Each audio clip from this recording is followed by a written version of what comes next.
నమస్తే ఫ్రెండ్స్.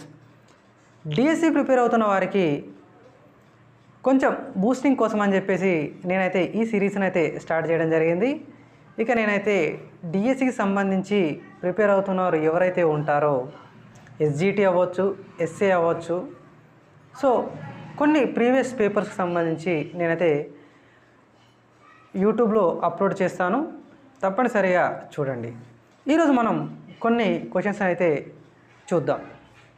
ముందుగా క్వశ్చన్ వచ్చేసి ఇక్కడ ఇచ్చినటువంటి ఓ క్వశ్చన్, 5th క్వశ్చన్ నుంచి అయితే మనం ప్రారంభించుకుందాం. సో ఈరోజు అయితే 5th నుంచి 15th వరకు చూద్దాం. Okay friends. సో ముందుగా ఫస్ట్ క్వశ్చన్ ఏంటంటే, నేషనల్ కరిక్యులం ఫ్రేమ్వర్క్ ఎవరి ఆధ్వర్యంలో ఏర్పాటు చేశారు?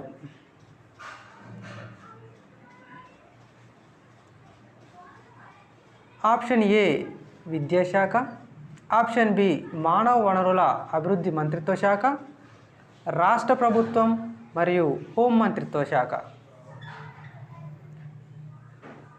కరెంట్ పోయింది ఫ్రెండ్స్, మార్పు రావాలన్నా కాబట్టి మార్పు వచ్చేసింది. అయినా పర్లేదు, మనం వీడియోని అయితే కంటిన్యూ చేద్దాం. ఓకే, లైట్ అయితే ఆన్ చేశాను ఫ్రెండ్స్. సో ఇప్పుడు దీనికి సంబంధించినటువంటి ఆన్సర్ చూద్దాం. మళ్ళీ ఒకసారి నేను క్వశ్చన్ అయితే చదువుతాను. నేషనల్ కరిక్యులం ఫ్రేమ్వర్క్ ఎవరి ఆధ్వర్యంలో ఏర్పాటు చేశారు? ఆప్షన్ 1 విద్యాశాఖ, ఆప్షన్ బి మానవ వనరుల అభివృద్ధి మంత్రిత్వ శాఖ, ఆప్షన్ సి రాష్ట్ర ప్రభుత్వం, 4th ఆప్షన్ వచ్చేసి హోం మంత్రిత్వ శాఖ. ఆన్సర్ వచ్చేసి ఆప్షన్ 2 మానవ వనరుల అభివృద్ధి మంత్రిత్వ శాఖ. మనం నెక్స్ట్ క్వశ్చన్కి అయితే వెళ్ళిపోదాం. లోక జ్ఞానాన్ని ఏ రకానికి చెందిన విద్యగా భావిస్తారు? లోక జ్ఞానాన్ని ఏ రకానికి చెందిన విద్యగా భావిస్తారు? ఆప్షన్స్ 1 నియత, 2 అనియత, 3 యాదృచ్ఛిక, 4 పైవేది కాదు. మీ యొక్క ఆన్సర్ మీకు కనుక తెలిసినట్లయితే ఆలోచించండి. 5 seconds. ఆన్సర్ వచ్చేసి యాదృచ్ఛిక.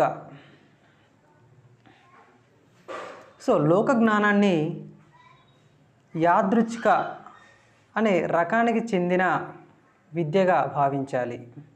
It means common sense of knowledge. అంటే ఇది యాదృచ్ఛికంగా తనంతట తానే అన్కండిషనల్గా ఉండేటువంటి ఒక కామన్ సెన్స్ ఆఫ్ నాలెడ్జ్ అన్నమాట. మరో క్వశ్చన్ చూద్దాం. బౌద్ధుల కాల విద్యా విధానంలో అనుసరించబడిన బోధనా పద్ధతి ఏమిటి? ఆప్షన్ 1 ఉపన్యాస, ఆప్షన్ 2 ప్రాజెక్ట్, ఆప్షన్ 3 చర్చా విధానం, ఆప్షన్ 4 కంఠత అంటే కంఠస్థం చేయడం, దట్ ఈస్ కాల్డ్ బట్టిఫై. ఇక మనం ఆప్షన్స్ చూద్దాం. ఇక ఆన్సర్ వచ్చేసి ఈ 4 చర్చా విధానాన్ని అయితే వాళ్ళు ఎంచుకోవడం జరిగింది. చర్చా విధానం అనేది చాలా మంచి విధానం, డిస్కషన్ మెథడ్. సో డిస్కషన్ చేయడం ద్వారా చదివిన మీకు, చెప్పిన అవతలి వారికి చాలా ఎక్కువగా గుర్తుండే అవకాశం ఉంటుంది. ఇది చాలా చక్కనైనటువంటి విధానం. ఇక మనం నెక్స్ట్ క్వశ్చన్లోకి వెళ్ళిపోదాం. నెక్స్ట్ క్వశ్చన్ వచ్చేసి,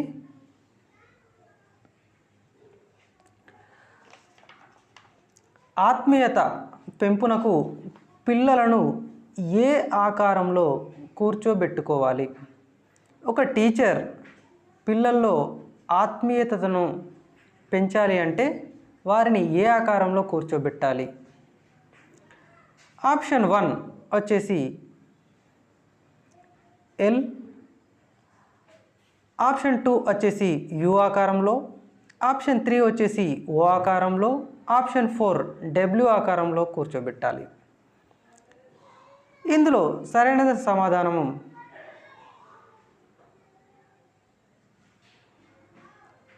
దీనికి సరైన సమాధానం వచ్చేసి పిల్లలను మనం మూడో ఆప్షన్ అయినటువంటి ఓ అంటే సర్క్యులర్గా వృత్తాకారంగా కూర్చోబెట్టినట్లయితే పిల్లలు అందరితో బాగా ఇంటరాక్ట్ అవ్వడం అనేది జరుగుతుంది.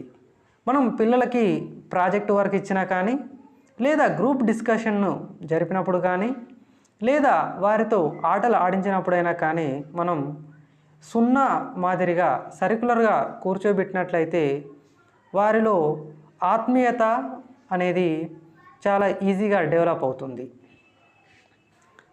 ఇక మనం నెక్స్ట్ క్వశ్చన్కి వెళ్దాం.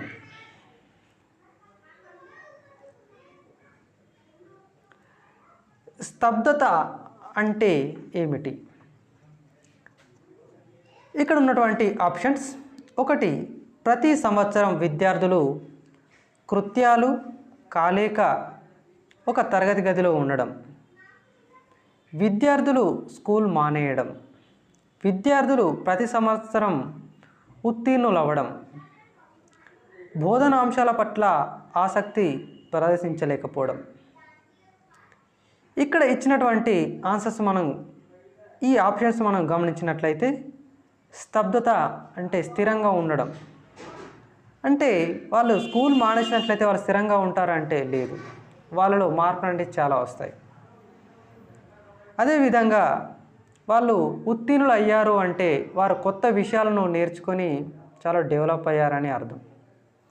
అదేవిధంగా బోధనాంశాల పట్ల ఆసక్తి ప్రదర్శించలేకపోవడం అంటే ఈ బోధన పట్ల లేదు అంటే మరి ఇంకా దేని పట్ల ఉందనే కదా అర్థం. సో మరి స్తబ్దతకు సరైన ఆన్సర్ వచ్చేసి ఆప్షన్ 1, ప్రతి సంవత్సరం విద్యార్థులు కృత్యార్థులు కాలేక ఒకే తరగతిలో ఉండడం. అంటే వాళ్ళలో ఎలాంటి మార్పు అనేది లేకపోవడం. సో దాన్నే మనం స్తబ్దత అని చెప్పుకుంటాం. ఇక 10వ క్వశ్చన్ చూద్దాం. మన రాజ్యాంగంలో విద్యను రాష్ట్ర జాబితా నుండి ఉమ్మడి జాబితాలోకి ఏ రాజ్యాంగ సవరణ ద్వారా చేర్చారు? మరొకసారి నేను క్వశ్చన్ చదువుతున్నాను. భారత రాజ్యాంగంలో విద్యను రాష్ట్ర జాబితా నుండి ఉమ్మడి జాబితాలోకి ఏ రాజ్యాంగ సవరణ ద్వారా చేర్చారు? దీనికి ఆప్షన్స్ వచ్చేసి: మొదటిది 10వ సవరణ, రెండవది 45వ సవరణ, మూడవది 42వ సవరణ, నాలుగవది 49వ సవరణ. మీరు ఆలోచించండి ఒకసారి. ఇక దీనికి సంబంధించి ఆన్సర్ వచ్చేసి 42వ సవరణ. ఈ 42వ సవరణ ద్వారా మన రాజ్యాంగంలోకి విద్యను రాష్ట్ర జాబితా నుండి ఉమ్మడి జాబితాలోకి అయితే సవరణ చేయడం జరిగింది. ఉమ్మడి జాబితాలో రాష్ట్ర మరియు కేంద్ర జాబితాకు సంబంధించినటువంటి 2 అంశాలు అయితే ఉంటాయి. ఓకే, ఇక మనం నెక్స్ట్ క్వశ్చన్లోకి వెళ్ళిపోదాం.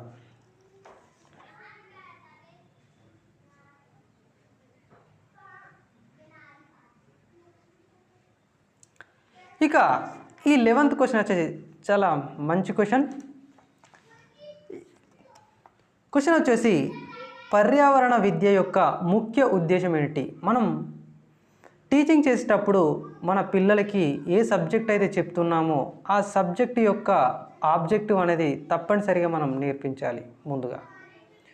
సో మనం చెప్పే సబ్జెక్ట్ యొక్క ఉద్దేశం ఏంటి, దానివల్ల ఉండే లాభాలు ఏంటి, దాని ద్వారా మనం సమాజానికి ఏ విధంగా ఉపయోగపడతాం, దాని ద్వారా ఏమైనా నష్టాలు ఉన్నాయా అనే విషయాన్ని ఖచ్చితంగా పిల్లలకైతే మనం నేర్పించాలి. అయితే ఇక్కడ పర్యావరణ విద్య యొక్క ముఖ్య ఉద్దేశం ఏంటనే క్వశ్చన్ అయితే అడగడం జరిగింది. ఈ క్వశ్చన్కు ఫస్ట్ ఆప్షన్ వచ్చేసి విద్యార్థుల్లో పర్యావరణం పట్ల పూర్తి అవగాహన కల్పించడం, 2 జనాభా పెరుగుదలపై అవగాహన కల్పించడం, 3 అడవుల నరికిపేతపై అవగాహన కల్పించడం, 4 సౌర ఇంధనాన్ని విరివిగా వాడేలా చేయడం. సో మరి ఈ 4 ఆప్షన్లో విద్యార్థులకు మనం పర్యావరణ విద్య నేర్పడం యొక్క ఉద్దేశం ఏమిటి? మనం వారికి ఈ పర్యావరణం గురించి నేర్పించాల్సిన అవసరం ఏంటంటే, ఇక్కడ ఇచ్చినటువంటి ఆప్షన్స్లో కనుక చూసుకున్నట్లయితే మనకు ముఖ్యంగా ఇక్కడ ఇచ్చినటువంటి మొదటి ఆప్షన్ వచ్చేసి విద్యార్థుల్లో పర్యావరణం పట్ల పూర్తి అవగాహనను కల్పించడం. అంటే ఈ పర్యావరణాన్ని ఎలా అభివృద్ధి చేయాలి, దాని ద్వారా మనకు ఉన్నటువంటి సత్ఫలితాలు ఏంటి, దాన్ని కాపాడడంలో పర్యావరణ పరిరక్షణలో మానవులుగా మన పాత్ర ఏమిటి అనే విషయాన్ని పిల్లలకు పూర్తి అవగాహన కలిగేలా చెప్పడమే మన టీచర్ యొక్క ముఖ్య ఉద్దేశం. ఇక మనం నెక్స్ట్ క్వశ్చన్కి వెళ్ళిపోదాం. నెక్స్ట్ క్వశ్చన్ వచ్చేసి స్నెల్లెన్ చార్ట్ వల్ల గుర్తించే వైకల్యం ఏమిటి? ఈ చార్ట్ను ఉపయోగించి మనం పిల్లల్లో ఉన్నటువంటి ఒక వైకల్యాన్ని అయితే మనం గుర్తిస్తాం. ఆ వైకల్యం ఏమిటో చెప్పండి. Snellen chart. ఈ చార్ట్ను ఉపయోగించి మీరు పిల్లల్లో ఉన్నటువంటి చలన వైకల్యాన్ని గుర్తిస్తారా, లేక శ్రవణ వైకల్యం అంటే వినికిడి శక్తి లేకపోవడాన్ని గుర్తిస్తారా, లేక దృష్టి అంటే వారి చూపు సరిగ్గా ఉందా లేదా అనే విషయాన్ని గుర్తిస్తారా, లేక భాషణ అంటే వారు మూగవారా, సరిగ్గా పదాలు పలకలేకపోతున్నారా అనే దాన్ని గుర్తిస్తారా? Snellen chart. ఈ చార్ట్ను ఉపయోగించి అయితే మనం ముఖ్యంగా పిల్లల్లో ఉన్నటువంటి దృష్టిని అంటే వారి యొక్క చూపుని వారి యొక్క చూపుకు సంబంధించిన శక్తి ఎంతవరకు ఉంది అనే విషయాన్ని అయితే మనం ఈజీగా గుర్తించవచ్చు. ఇక నెక్స్ట్ క్వశ్చన్కి వెళ్దాం. నెక్స్ట్ క్వశ్చన్ వచ్చేసి 13వ question. Life at the crossroads అనే పాఠ్య ప్రణాళిక దేనికి సంబంధించింది? Life at the crossroads. ఇది ముఖ్యంగా చూసుకున్నట్లయితే ఇక్కడ ఇవ్వబడినటువంటి ఆప్షన్స్: 1 HIV AIDS, 2 పర్యావరణ విద్య, 3 రవాణా విద్య, 4 శిశు మరణాలు. ఇక్కడ ఇవ్వబడినటువంటి క్వశ్చన్ను మరొకసారి పరిశీలించండి. Life at the cross roads, ఈ టైటిల్ దేనికి సంబంధించింది? సో ఇక్కడ రోడ్స్ ఉన్నాయని చెప్పేసి రవాణాకు అయితే కాదు, లైఫ్ ఉందని చెప్పేసి పర్యావరణము శిశు మరణాలు అయితే కాదు, life at the cross roads. So ఇది పూర్తిగా HIV AIDS సంబంధించి మనకైతే తెలియజేస్తుంది. సో దీనికి ఆన్సర్ వచ్చేసి HIV AIDS. ఇక మనం నెక్స్ట్ క్వశ్చన్ని చూద్దాం. నెక్స్ట్ క్వశ్చన్ వచ్చేసి వ్యక్తులు గ్రామాల నుంచి గ్రామాలకు వలస వెళ్ళడానికి కారణం ఏమిటి? సో వ్యక్తులు అనేవారు ఒక గ్రామం నుండి మరొక గ్రామానికి వెళ్ళడానికి ముఖ్య కారణం ఏమిటి? సో ఇది చాలా డిఫికల్ట్ క్వశ్చనే అని చెప్పుకోవచ్చు. ఓకే, బాగా థింక్ చేయండి. ఆప్షన్ 1 ఉపాధి, 2 ఉద్యోగాలు, 3 ఆధునికత, 4 వివాహం. బాగా గమనించండి, చాలా ఆలోచించే ఆన్సర్ చేయాలి మీరు. జనరల్గా వ్యక్తులు ఒక గ్రామం నుండి మరొక గ్రామానికి వలస వెళ్ళడానికి ప్రధానమైనటువంటి కారణం. ఇక్కడ మనం గ్రామం నుంచి పట్టణానికైతే సరిగ్గా ఆన్సర్ని చూజ్ చేసుకోగలుగుతారు, కానీ ఒక గ్రామం నుండి ఒక గ్రామానికి వెళ్ళడం అనేది మీరు ఆలోచించదగ్గదే. సో ముందుగా ఇక్కడ ఇచ్చిన ఆప్షన్స్ చూసుకున్నట్లయితే ఉపాధి. ఉపాధి అవకాశాల కోసం, 2 ఉద్యోగాల కోసం, 3 ఆధునికత కోసం, 4 వివాహం. సో ఉపాధి అనేది సొంత గ్రామంలో దొరుకుతుంది. దానికోసం పక్క గ్రామాలకి వెళ్ళి చేయాల్సిన అవసరం అయితే ఏం లేదు. ఉద్యోగాలు అంటారా, అంత పెద్ద అవకాశాలు అయితే ఏమి ఉండవు. ఇక ఆధునికత, డెవలప్మెంట్ అనేది ఈ పక్కూరులో నుంచి ఆ పక్కూరులోకి మారినంత మాత్రం అంత పెద్ద డెవలప్మెంటు, ఆధునికత, టెక్నాలజీ అయితే ఏమీ ఉండదు. ముఖ్యంగా చెప్పాలంటే పెళ్లి సంబంధాలు కుదుర్చుకోవడం, దీనికి సంబంధించే చాలా వరకు అయితే ప్రిఫర్ చేస్తారు. ఈ గ్రామాల మార్పిడి అనేది మెయిన్గా చూసుకున్నట్లయితే వివాహం అనే కారణం ద్వారా ఒక ఊరు నుంచి ఇంకో ఊరికైతే మారుతారు. సో నెక్స్ట్ చివరిగా క్వశ్చన్ వచ్చేసి రాజీవ్ విద్యా మిషన్ పాత పేరు ఏమిటి? ఈ క్వశ్చన్ కనుక మీకు ఆన్సర్ తెలిసినట్లయితే కామెంట్ సెక్షన్లో తెలియచేయండి. నెక్స్ట్ వీడియోలో మీకైతే ఈ క్వశ్చన్కి సంబంధించి ఆన్సర్ నేను చెప్తాను. రిమెంబర్, రాజీవ్ విద్యా మిషన్ పాత పేరు ఏమిటి? ఓకే ఫ్రెండ్స్, ఈరోజు అయితే క్లోజ్ చేస్తున్నా. ఈ వీడియో కనుక మీకు నచ్చినట్లయితే లైక్ చేయండి, షేర్ చేయండి.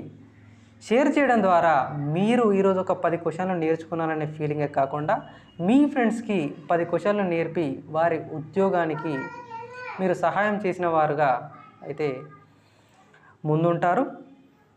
మన ఛానల్ని సబ్స్క్రైబ్ చేసుకోండి, వీడియోని షేర్ చేయడం అయితే మర్చిపోకండి.